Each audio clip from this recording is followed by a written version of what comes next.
Hi everyone, this is Jade. Thank you for joining me on my YouTube channel. Today I'm going to be demoing a commission that I'm working on from one of my regulars. You may have seen the last video I did of a girl with a dog. This is actually for his wife. So the mom actually looks kind of similar. I'll be doing this in Copic marker on Fabriano Bristol Plus Plus paper with Pigma Micron pens for the ink. I had a lot of fun working on this piece. It's a piece of them, the husband and wife, at their wedding on the beach, and so it's just kind of a really soft, nice piece, kind of romantic, so I was really looking forward to working on it, and it was a lot of fun. So the first thing I do whenever I'm going to work on a piece is I sketch everything out on the computer most of the time if I'm at home. That way I don't have to worry about erasing pencil lines, and I'll talk a little bit about the importance of that as we get going. So I tape the Fabriano paper down to my desk, and then I tape the transfer paper with the darkest side down. Transfer paper has a kind of like almost like a graphite powder on it, so that when you draw on top of it, it will transfer down to the paper underneath it, as long as you face it the right way. I actually did an entire transfer one time where I forgot to put it face down, so it actually transferred a mirror of the image back onto the bottom of my paper, and then I had to start all over. It took me like an hour because it was a really big piece. Felt so silly. So I'm taping everything down with artist paper, and I added a little bit extra tape because I actually made my transfer paper too big. So I added some extra tape so that I could tell where the Fabriano paper was underneath, and now I'm taping down my sketch. All very careful not to push down too hard. If you push down too hard, sometimes you'll leave like fingerprints will transfer through the transfer paper and onto your Fabriano paper, and you don't really want that. So what I'm doing is I'm tracing my sketch, just the main lines and the main details of the piece that I want to transfer. I'm using a 4H Staedtler Mars Lumograph pencil. I love the Mars Lumograph pencils. I think they're amazing. I can only get them on Amazon, so I'm always paying for like the big Uber set of them because I just love them so much. The reason I'm using a 4H is because the H series of lead is significantly harder than the B series of lead. So if I were using like a regular 2B pencil that you could get at like Walmart or whatever, it would be much softer, and it would take a lot more force to press down to get it to transfer through to the Fabriano paper. When you use that more force, the B pencil's lead will gradually round, and you'll get much thicker lines, if you get the lines at all on your original paper. And please pardon the shaking of the camera because I have my phone like rigged and taped up using some of this artist tape to a rod that's suspended from a shelf and on top of some tabletop games above my desk, so sometimes it moves a little bit. So I'm very carefully removing the tape now that I've gotten everything transferred, and you can see that it's there. Sometimes when you flip the graphite paper over and you look at that graphite layer, you can see a shiny like silver line. That's from where you transferred it, so sometimes you can see your full piece of art kind of on the back of the transfer paper. I'm using a brush to lightly brush across the page to get rid of any excess graphite that could smear with my hand while I'm drawing. And now I'm going to use the Pigma Micron pens to ink everything. So I start with just kind of wherever I want to. Usually I'll start up in the upper left, but I decided to start with the areas that required the most detail first, which means that some of this graphite is going to smear onto my hand. So you're going to see me erasing a little bit later on some of these smudge, potential smudge marks. Thankfully none of it actually smudged or smeared. So I'm using on this piece a Pigma Micron pen 01 tip to get all the detail in on the hair. Eventually I'll start using a 005, which has a very fine line. If you watch my video of me making the TARDIS, that's what I made all those really, really tiny little dots with, and also my Weeping Angel and Silence pieces that I did were all done with the 005 for pointillism. I like the amount of detail you can get with it. So I'm just inking very carefully. This video is sped up to about 500% speed, so I don't ink this fast. I'm actually very careful and much slower than that, but it does take me about 20 minutes to do the actual inks on this piece. So I was very careful around the eyes. I didn't put a lot of detail in, but I made sure that I got those core lines, and I made sure that I got her eyelashes very thick and voluptuous looking ahead of time. But I didn't spend a lot of time, fanning them out, because I knew later when I go back with the pen to do a lot of touch-ups, I'm going to use that 005 pen to get a lot more detail on the eyes, and that's always a potential of more things that could smudge or fade out whenever I start adding the Copic marker in. So I didn't want to put in too much detail there to start.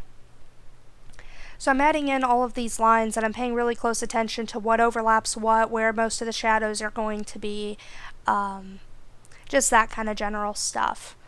I eventually used the 03 pen on a couple parts of the dress, just to get a little bit more depth, but I wanted this piece to be really light and very soft looking, so I didn't want to use a lot of heavy inks like I would with like the Lena Inverse piece I did, or anything that's really action oriented, where I would use like the Graphic 1 marker from Pigma, which is much thicker, much heavier. I didn't even use the brush marker either, which is something that I had considered doing with her dress, and if it were a much darker dress or like a red dress, I probably would have used that brush tip micron pen to get some of the thicker, more depth kind of creased looks on her dress.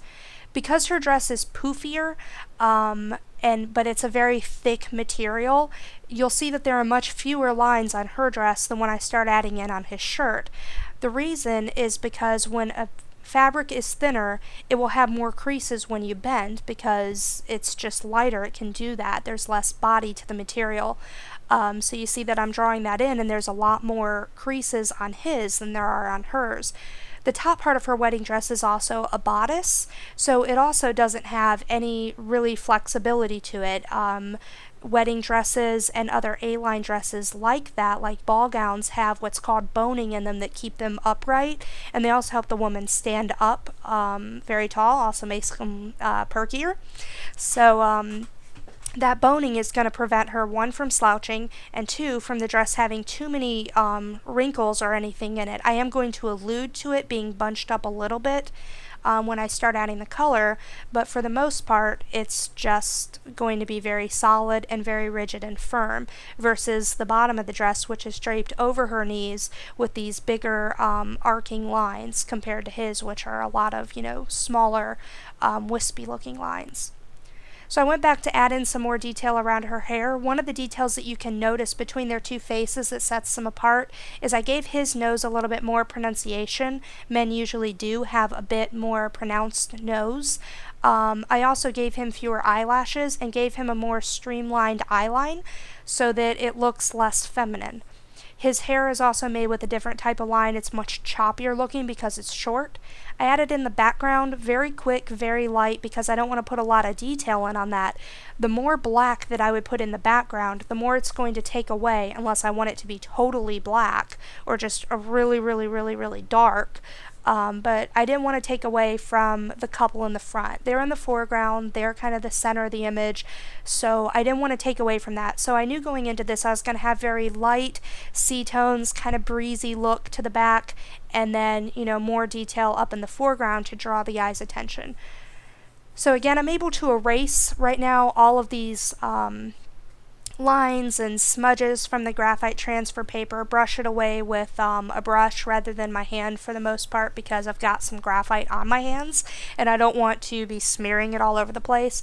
And then once I remove those graphite lines, I'm able to see where more points of detail may be needed. One of the pros of using the graphite paper as a transfer rather than using a pencil to just draw everything on the Fabriano paper is there's a smaller margin of error. Whenever you use like a 2B pencil or even a 4H pencil to draw in on the paper before you start inking it, sometimes when you go to erase those pencil lines, they might be a little bit harder to come up, or maybe you press down too hard and it creased the paper a little bit. Stuff like that, which can all affect the integrity of the overall piece. And when it is harder to erase sometimes, what'll happen is after you've inked it and you go to erase it, some of that graphite may try to come up, and then the ink might try to come up with it because the ink's just setting on top of the pencil, which is setting on top of the paper. And even though it's very minute, sometimes I've noticed that the ink will, you know, kind of become a little bit more opaque than you'd like. So before I started doing a lot of these transfer paper processes, what I was doing was I was drawing everything with pencil, going over it with ink, erasing, and then kind of solidifying more of the ink again and having to retrace some of these lines. And the reason I was having to do that is because when I was erasing, some of the lines were actually erasing a little bit with it. But I found with this transfer paper that doesn't really happen as often. So it's something I would highly recommend switching to if you haven't had the chance to try it yet. So I'm working on her skin tones, and I wanted both of their skin tones to be very different from each other. He's kind of a nerd, so he's a little more pale, and she's kind of tan. So I wanted to kind of give that impression of her skin tone being a little bit darker and his skin tone being a little bit lighter. The way I'm going to accomplish this is by using an E00 for both of their base, and I'll talk a little bit more when I start doing the sand about why I chose E00 for both of them over using an E50 for his skin tone. I'm adding in the Fruit 02, which is a darker skin tone, to her skin, and then I'll be adding in the R02, which is flesh color from the Copic series. If you haven't watched one of my videos before, one of the advantages of using Copic is that you have a brush tip, and Copic markers have an alcohol base. This allows them to blend better than other markers. I've heard that Prismacolor pens have an alcohol-based or a watercolor-based brush tip now too. I haven't had the chance to try them. I would like to, but I'm very partial to my Copics. These markers will run you about $6 to $8 in store or online, depending on which color it is and if there are sales, that kind of thing. So anyways, I'm just kind of going through and I'm blending all these skin tones. Another advantage of using Copic is that you have wet versus dry shading. In this piece, I primarily use almost entirely wet shading. Wet shading means that when you apply a certain color of Copic, you immediately go back over it with another color, and then the alcohol in the Copic and the allows the pigment of the Copic marker to kind of blend together. Whereas if you do dry shading, which is where you color it, you let it set for about a minute or two, and then you go over it with the marker again, you know, a different marker, it'll be a little bit more solid. And you'll see when I start doing some of the grasses in the background that I use a dry shading and it has a much crisper look versus using a wet shading. Adding in her hair, I started with the Y11, which is a pale yellow, and I added brick beige over the top of it and then sand to kind of mute it down. She has a very caramelized look in this picture for her hair, which is where you have like a lot of very bright blondes, but you also have a lot of dark browns. So I'm kind of going to accomplish that by giving her a lot of body, a lot of, you know, wavy lines, and all of it's coming from the center of her head.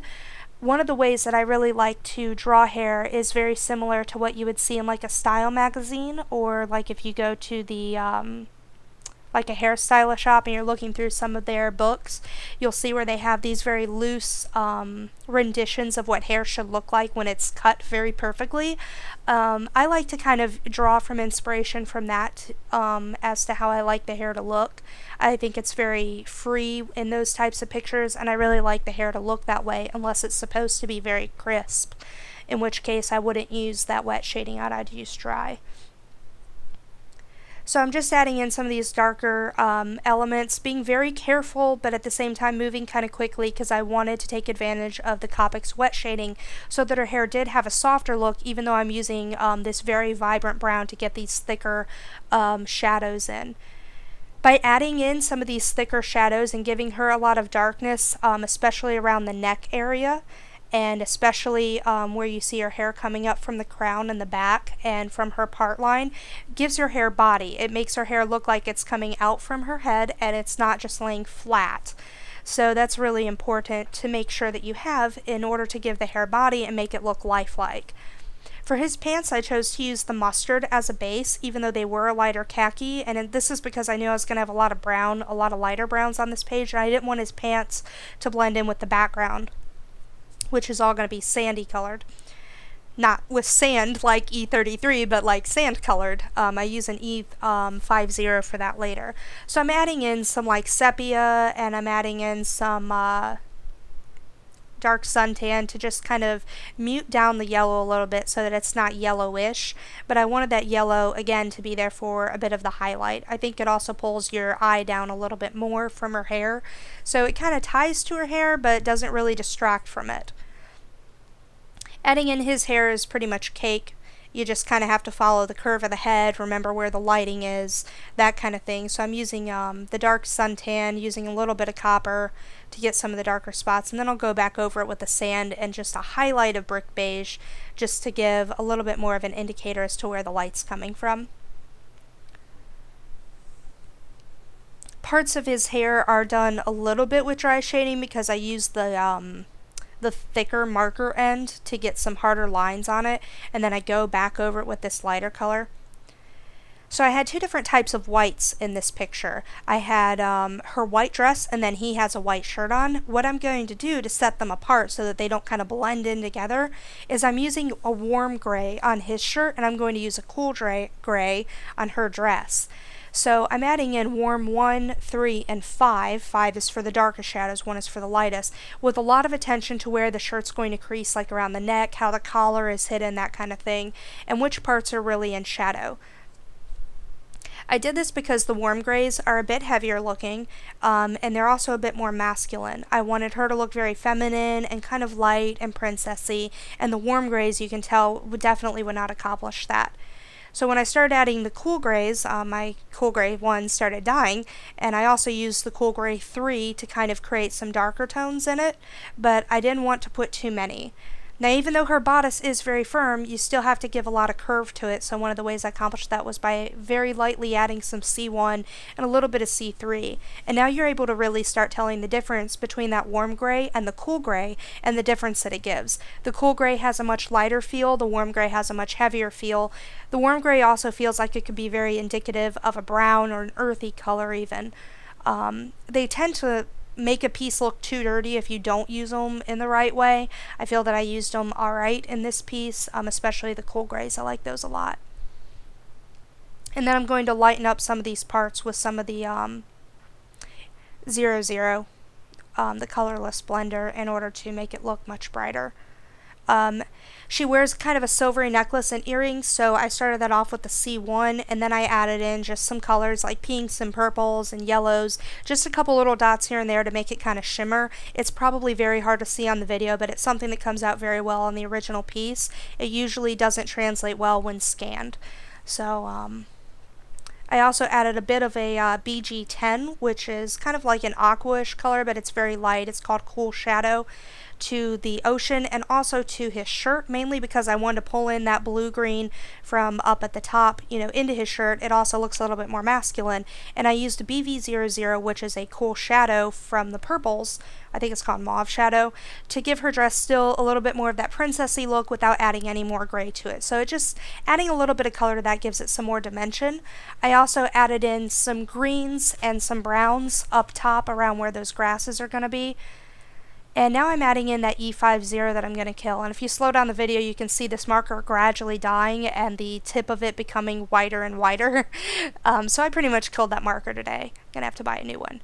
And then I added in some more greens to whatever this mound of, I don't know, seagrass, sea oats is, and added in just a few details to the foreground. And then I'm going to go back over it with the E50 and a brick beige and a little bit to darken it up. But I want to do this to keep it soft. And one of the ways I'm doing that is, you can tell I added it and then I went almost immediately back over it with the E50 to give it that wet blend. If I went with the dry blend, it would look a little blotchy, and that would have been okay too. Just the green brush strokes would have been a bit firmer. So now I'm adding a very light, dull ivory and brick beige to the bottom here. And I'm being very mindful of the gaps in like her hands and, between her arm and his leg. And then I'm going to, use up the rest of my E50 by very heavily coloring over the top of everything else. And here I am adding in the thicker brick beige. And this is some of that dry shading I was talking about earlier.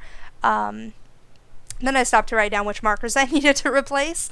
So I used the dry shading on some of those plants that are in the background, just to make sure that I gave them a definitive brown look rather than having it blend. It makes it look a little bit stiffer, a little bit more plant-like. I'm going back over with a very hard, like, pencil type eraser that you get in those, I call them my clicky erasers because it makes clicky sounds. You can get them for like $1 or $2 at like Walgreens or Walmart. I went over her dress with it just to make sure that there was nothing from that graphite transfer paper that could have possibly been any type of residue once I spray the fixative on. I'm adding in just, some light touches to the eyes. His eyes are blue. And then I'm just cleaning up some areas around their eyes, adding in a little bit more detail, fixing her lips, fixing their mouths, giving their teeth just a bit more definition. I want them to be smiling. Because this is kind of an anime manga stylish piece, I can get away with adding, having them smile. But normally when you're doing portrait type stuff, you don't want to show too much of the teeth because it looks like kind of painful when you take a picture of someone and they're constantly like smiling. It looks kind of weird when you paint it in. So I've been advised to never do that, but it looked right for this piece. And since they wanted me to recreate their wedding picture, that's something I wanted to make sure that I retained. Use some softer pinks versus the brighter pinks like what I used with her daughter so that she would have a bit of a softer look around her eyes. And I matched her eye color to her lip color. I wanted her to look very coordinated.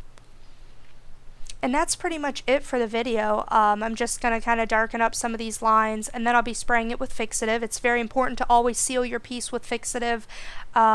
With Copic and the Fabriano paper, I use like a glossy fixative instead of a matte fixative. This really makes the colors pop a lot more, and a lot of the colors will really set and blend well in the end. So thank you guys so much for watching. If you have any questions, feel free to leave them in the comments section below. Message me on Facebook. I'm on Facebook at Facebook Bento Studios, or send me an email at jade@bentostudios.com. Thank you guys so much. I hope you have a great day.